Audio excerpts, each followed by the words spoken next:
Hey guys, how you doing? This is Mandy, aka Mandylicious.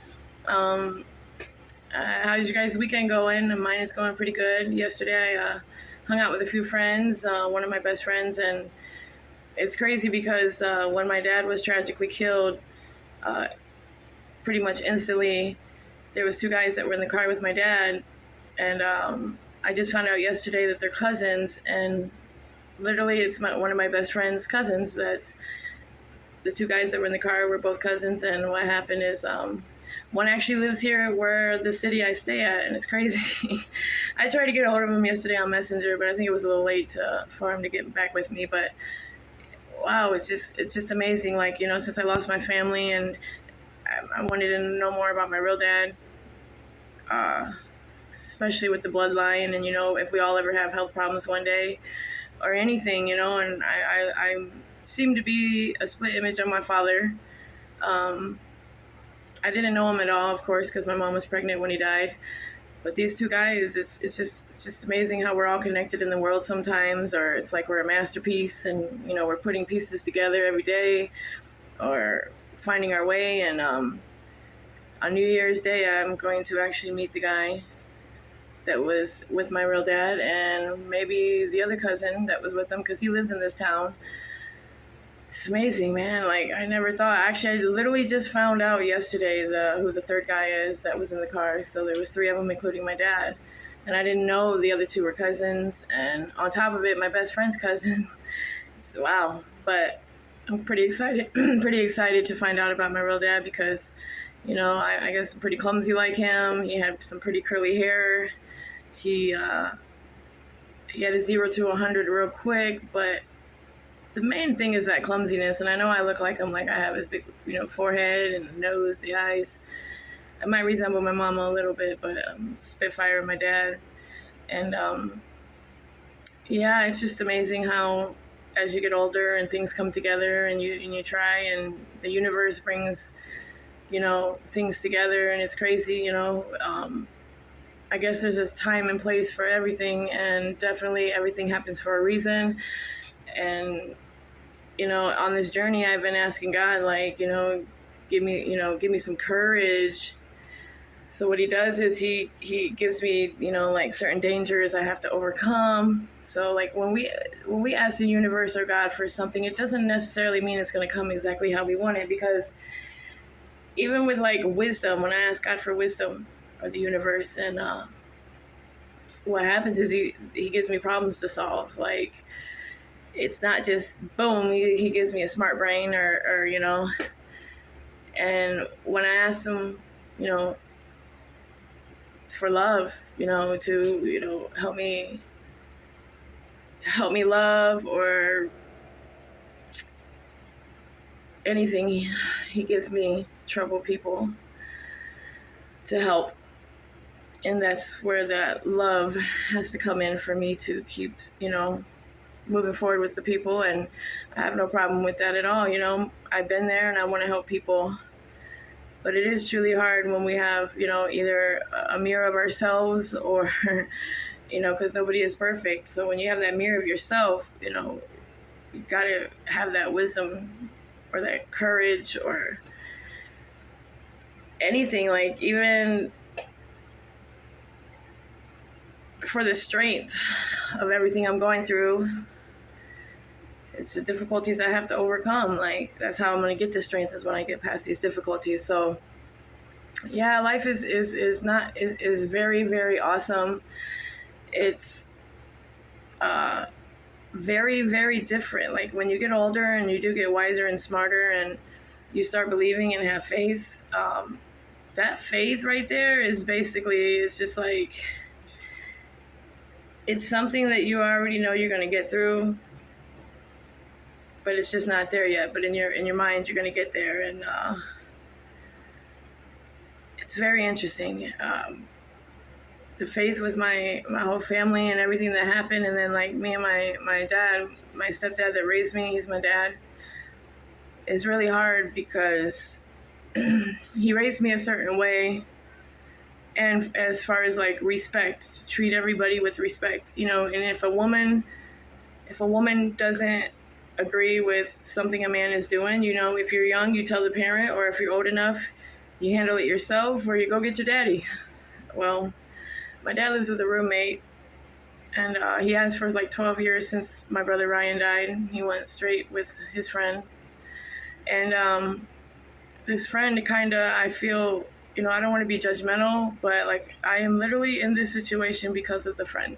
And my dad has no car, he has no, even his own cell phone, like everything is a ride from the friend, uses the, you know, his cell phone or anything. So it's really hard to just find my dad there by himself. And without me having a car at the moment for about a month now, but it should be done this week. Just been going with the flow, but I had an incident where a few times, you know, given a hug, I was touched inappropriately, and I told my dad, like, yo, Dad, I don't agree with him, you know, touching my butt. And my dad was like, he's been doing it for years. I'm like, oh, Dad, no, like, I'm your daughter. You are the one that taught me about respect. Like, why can't you tell him to stop? He won't listen to me, so I'm asking. That's why I came to you. So my dad never did, but eventually when I got mad, like the next time he tried me, and I got really mad, and when I get mad, I say some really mean, hurtful things. That's why I don't like to get mad, because I'm not out with any bad intentions or to make anybody fight me, or I don't do any of that stuff, you know. But so he stopped, but then I had my daughter for the summer, and that person, you know, she felt uncomfortable one day and she told me, so I waited to the next day to go over there because I know me. This is where I know I'm healing too. Like, I know more of who I am, and I know what will trigger me or what will make me, you know, where I can black out in an instant and go to jail or forget what happened or do something stupid with that little split millimeter second. And so I went back the next day, and I went back respectful, even after what was done. And oh my Lanta, like, I'm like, you're like my dad, right? We could talk to each other. And he said, yes. And I said, well, my daughter was, you know, felt touched inappropriately. I said what, you know, she did or whatever. I'm just not going to put it all out here. But he went off. Like, he was like, oh, I bet you told the mom already. I bet you called the cops. Like, yo, that's why I'm sitting here in front of you, man. Like, I'm trying to talk to you about this. Just don't ever do it again. Like, that's all I ask. Like, I would never let her back over there by herself or anything. But if he had respect and apologized and owned up to it, I'm a forgiving person, man. I wouldn't went back there, but I would be with her, of course, no matter what. But the fact is that my dad believed him on that situation too. So I haven't talked to my dad in a couple months now. I love my dad with everything in me. Like, there was times he was my mother and my father. And I was like, you know what, we can get over this. But it's a pattern with this guy. It's just if you don't do what he says in that moment, he's flipping out on you or tripping. And I've been feeling a big reason why he trips on me a lot of times, because I'm not on his time when he wants something done or anything, is because I'm the only threat to my dad. Like, if my dad got sick or anything, I would take him in. He might be a pain in my ass, but I love him. I would take him in. If I had a house, he'd definitely come move in the house with me too. And I feel like I'm a threat to the guy. And I'm not even there to take my dad from him. I just want a dad and mother, you know, father and daughters, just like my mother. Like, never had a real relationship with her. And when I finally got to be around her, you know, when I took care of her and I came back from Florida to take care of her, my friend Tiffany, she was, you know, there with me the whole time at the end. She said, Mandy, why don't you ask her now? I have such a huge heart that all these years I always wondered why I was treated, or why was stuff like happened to me? Why did she let stuff happen to me with these men and stuff? And the main thing I wanted to ask her was, why you treat me like, you know, you did for me growing up? What did I ever do, or what's the issue? And I couldn't do it. Like my mom, even down to her last breath, I couldn't ask her. And it wasn't that it's not, I don't know 100% what it was. It was just that I didn't want to put her through any negativity while she was already down, like she was already sick days. There's days that she puked up everything and I'd go get her chicken noodle soup or some Bob Evans biscuits and gravy. And there's days I'd wait in Wendy's line for 45 minutes for her baked potato, and then I get it to her and she wouldn't need it. Like she was pretty sick and I didn't want to make it worse. But my stepdad, which is my dad, when she died, he did tell me, he said that the night your dad died, they got in an argument. So my mom and my real dad got in an argument, and I think she told him to leave, but I'm not for sure. I never got to hear her side of the story. She never told me it. Never. She just told me that he got in a car accident. But my dad told me that, so when they got in that accident, or I'm sorry, when she told my dad to leave, or that argument they got into, he went driving with the two guys I was just talking about in the beginning of the video. And that night he died, I guess, when she was pregnant with me and my twin, she felt guilt and shame her whole life. And then me and my twin, we looked like my real dad. So every time she looked at us, I guess she felt that guilt and shame. Or we all go through things for a reason, guys, though. There's people that have been in a worse situation than I was growing up, way worse, but for everything we go through, man, that's a lesson learned, or it's some kind of cycle or anything that we've gone through. And when we get through it, man, it makes us so powerful, Even though we get through all the situations, we don't forget, or we hold, our trauma, or we hold everything in, and then we don't trust people, we don't love people, then we eventually don't love ourselves, and it's hard. You could be the best looking person on this planet, and you would think that person totally loves themselves. In all reality, they don't even know what love is. They were never taught love. We all gotta really find ourselves, because we've been through some crap. Been through a lot of crap in life, and there's a lot of stuff that people don't even know that we've been through. That's why you gotta always be nice to people when you walk out the door, anything, because we don't know what they're going through that day or what they've been through. And it's just amazing. And the thing is too, secrets are pretty wicked sometimes, and especially when the secret's either to protect the child, or the secrets is just so the child doesn't know. I had an incident where I had to tell my son, but I was waiting until he was 11 or 12, that I went through, and I waited till he was that age to tell him that secret, because I wanted him to understand, and I wanted it to come from me. And I'm grateful for both of my kids, both of my sons. They both are very understanding. They don't judge. They don't. It's just, I got some great boys, and I'm blessed, and I'm grateful every day. And but yeah, so my dad got in that accident, and it's just been a blessing this weekend to talk to one of the guys. I seen him on the video chat for the first time, and because my dad was really young, guys. He was I think he was 19. And then when my sister died at 29, when I hit 39, I was so scared, y'all. But that's what I'm saying, that cycle, that fear, and I broke that one. Thank God for, bringing me through everything. And that's why I have so much to say, once I get all these words that can come out at a regular pace. I'm always going to be me, but I want to be that motivational speaker soon, and I will be.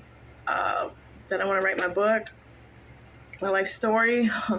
It's going to be interesting, guys, because Mandy was very spontaneous. Mandy was very, you live once, and then I went through a bunch of different, emotions and feelings and tragedies and traumas. And, even when I had the cancer and I had surgery in West Palm Beach, it was called robotic surgery. I had a full hysterectomy.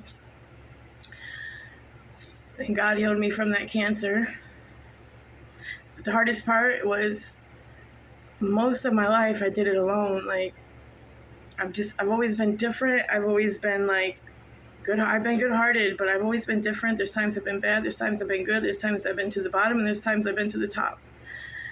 And I've done it all alone. That's the thing, man. most of my life has been alone. It's crazy, but you know what? That's what makes us who we are too. Like, we're strong as hell. We're as women that go through everything on our own. A lot of us will do it too at times because we don't want to be like, people say, oh, they're the ones, they take all the credit or stuff, or just, when you argue or anything, they'll be like, well, I did this, or I was there, or screw all that. I'd rather just do everything on my own, and it's made me this powerful, powerful woman I am today, I'm finding myself more and more every day.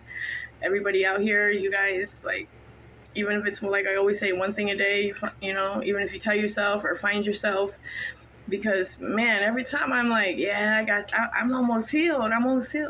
Man, it's 10 more things I find or that triggers me, and we're just not perfect, guys. And all of us are different in our own ways, and everybody is definitely different. And I'm having a great healing process. It is great. No worry. Like, it's unbelievably great, because when my family died, after my mom, I was just like, damn, fucking hurts. Like, how am I gonna make it?